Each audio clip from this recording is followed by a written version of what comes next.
Hello students, learn BST channel में आप सबका स्वागत और अभिनंदन। पिछली वीडियो में हमने पढ़ा था प्रबंधक पेशे के रूप में। आज हम पढ़ेंगे प्रबंध के स्तर, जिन्हें हम कहते हैं लेवल ऑफ मैनेजमेंट। हम सब जानते हैं कि प्रबंध कैसा एक सार्वभौमिक शब्द है और जिसे किसी भी उद्यम में संबंधों के समूह में एक दूसरे से जुड़े हुए लोगों द्वारा कुछ कार्यों को करने के लिए उपयोग में लाया जाता है। प्रत्येक व्यक्ति का संबंध श्रृंखलाबद्ध होता है, अर्थात इस श्रृंखला में किसी न किसी कार्य विशेष को पूरा करने के उत्तरदायित्व होता है। इस उत्तरदायित्व को पूरा करने के लिए उसके पास क्या होते हैं? अधिकार, अर्थात निर्णय लेने का अधिकार, क्योंकि वो दायित्व को पूरा करेगा तो नेचुरल है कोई ना कोई उसको डिसीजंस भी लेने पड़ेंगे, तो डिसीजंस का पावर उसको राइट होता है। अधिकार और उत्तरदायित्व का ये संबंध ही व्यक्तियों को अधिकारी और अधीनस्थ के रूप में बांधता है। क्या बांधता है? अधिकार और उत्तरदायित्व का संबंध व्यक्तियों को अधिकारी और अधीनस्थ के रूप में एक दूसरे से बांधता है। इससे ही संगठन के विभिन्न स्तरों का क्या होता है? निर्माण। और किसी भी संगठन के अधिकार श्रृंखला के 3 स्तर हैं। सबसे पहला है उच्च स्तरीय प्रबंध, दूसरा है मध्य स्तरीय प्रबंध और तीसरा है पर्यवेक्षीय अथवा प्रचालन प्रबंधक। सबसे पहले हम पढ़ेंगे उच्च स्तरीय प्रबंध। ये संगठन के वरिष्ठतम कार्यकारी अधिकारी होते हैं, यानी मेन हेड होते हैं, और जिन्हें हम कई नामों से पुकारते हैं। आपने भी सुना होगा, जैसे चेयरमैन, मुख्य कार्यकारी अधिकारी, आपने सीईओ का नाम सुना है ना, वही। मुख्य प्रचालन अधिकारी, प्रधान, उप प्रधान आदि नामों से हम उच्च स्तरीय प्रबंधकों को जानते हैं। उच्च स्तरीय जो प्रबंध हैं वो विभिन्न कार्यात्मक स्तर के प्रबंधकों की क्या होती है? टीम। और उनका जो मूल कार्य होता है वो होता है संगठन के कुल उद्देश्यों को ध्यान में रखते हुए विभिन्न तत्वों में एकता और विभिन्न विभागों के कार्यों में सामंजस्य स्थापित करना। ये प्रबंधक संगठन के कल्याण के लिए और निरंतरता के लिए क्या होते हैं? रेस्पॉन्सिबल, उत्तरदायी होते हैं।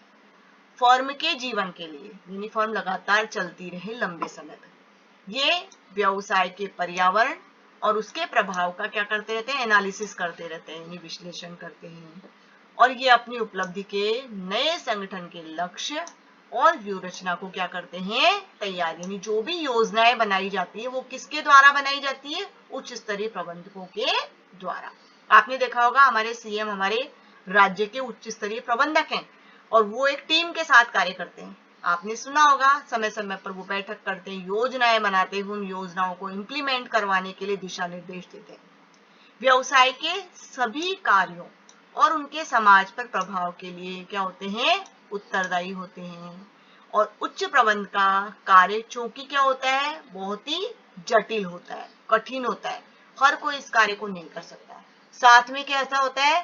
तनावपूर्ण भी होता है, यानी जटिल भी होता है और तनावपूर्ण भी होता है। इसमें समय भी क्या लगता है? बहुत अधिक।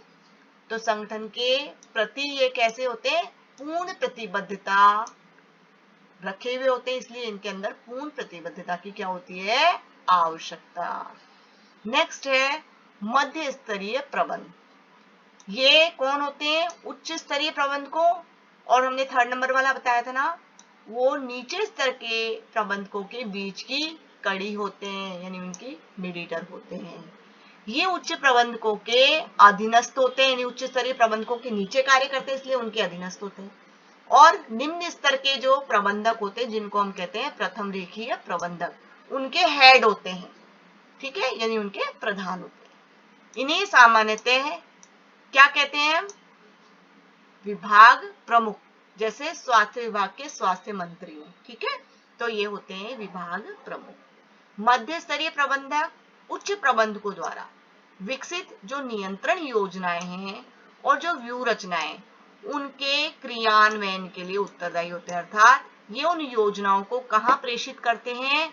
निम्न स्तरीय प्रबंधकों तक, प्रथम रेखीय प्रबंधकों तक। इसके साथ साथ ये प्रथम रेखीय प्रबंधकों के सभी कार्यों के लिए क्या होते हैं, उत्तरदायी। और इनका मुख्य कार्य क्या होता है, इनका मुख्य कार्य, क्वेश्चन भी आता है कि इनका मुख्य कार्य क्या होता है। इनका मुख्य कार्य होता है उच्च स्तरीय प्रबंधकों द्वारा तैयार योजनाओं को पूरा करना।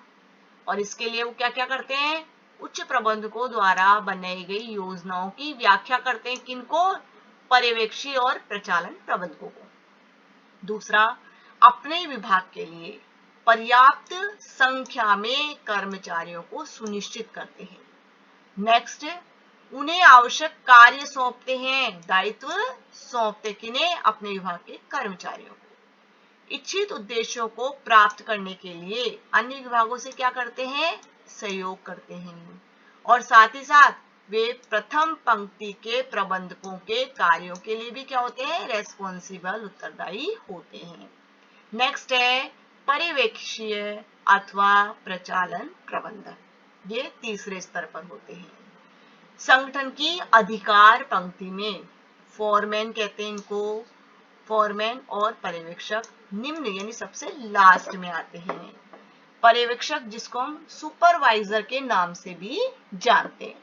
तो पर्यवेक्षक कार्यबल के कार्यों का प्रत्यक्ष रूप से क्या करते हैं, अवलोकन, यानी किस प्रकार से कार्य किया जा रहा है, इसके लिए वो क्या करते हैं, समय समय पर ऑब्जर्व करते हैं, उनका अवलोकन करते हैं। और इनके अधिकार और कर्तव्य उच्च प्रबंधकों द्वारा जो योजनाएं बनाई जाती है, निर्धारित की जाती है, उसके अंतर्गत दिए जाते हैं। पर्यवेक्षण प्रबंधकों की संगठन में महत्वपूर्ण भूमिका होती है। क्यों होती है, क्योंकि ये सीधे किससे संवाद करते हैं, वास्तविक कार्यबल से, अर्थात जो कर्मचारी जो उन क्रियाओं को क्रियान्वित करते हैं, योजनाओं को पूरा करने हेतु जो क्रियाएं की जा रही है। इसलिए वास्तविक कार्यबल से इनका क्या रहता है, नित्य प्रतिदिन संवाद, बातचीत रहती है। और मध्य स्तरीय प्रबंधकों के दिशा निर्देशों को कहां पहुंचाते हैं, कर्मचारियों तक। इन्हीं के प्रयत्नों से क्या क्या होता है, उत्पाद की गुणवत्ता बनाए रखी जाती है, माल की हानि कम से कम हो किया जाता है, अर्थात हानि न्यूनतम रखी जाती है, सुरक्षा के स्तर बनाए रखे जाते हैं, अर्थात कर्मचारी भी सुरक्षित रहे, माल भी सुरक्षित रहे, किसी प्रकार का वातावरण भी खराब ना हो, कारीगरी की गुणवत्ता और उत्पादन की मात्रा, कर्मचारियों के परिश्रम, अनुशासन, स्वामी भक्ति, इस पर ही निर्भर करता है कि माल क्या हो, गुणवत्तापूर्ण बनता है और हानि क्या रहती है, न्यूनतम रहती है। नेक्स्ट वीडियो में हम प्रबंध के कार्य पढ़ेंगे, तब तक आप इस चार्ट को भी समझ लीजिए। सबसे पहले उच्च प्रबंध आ गया, फिर मध्य स्तरीय प्रबंध और फिर ये परिचालन प्रबंध। ये प्रबंध के स्तर का चार्ट बनाइए, तो आप ये चार्ट बनाएंगे, ठीक है। तब तक आप इस वीडियो को ध्यान से देखिए, समझिए और अपने फ्रेंड्स को शेयर कीजिए। अभी तक यदि आपने मेरे चैनल को लाइक सब्सक्राइब नहीं किया है तो प्लीज लाइक सब्सक्राइब कीजिए। Okay, thanks.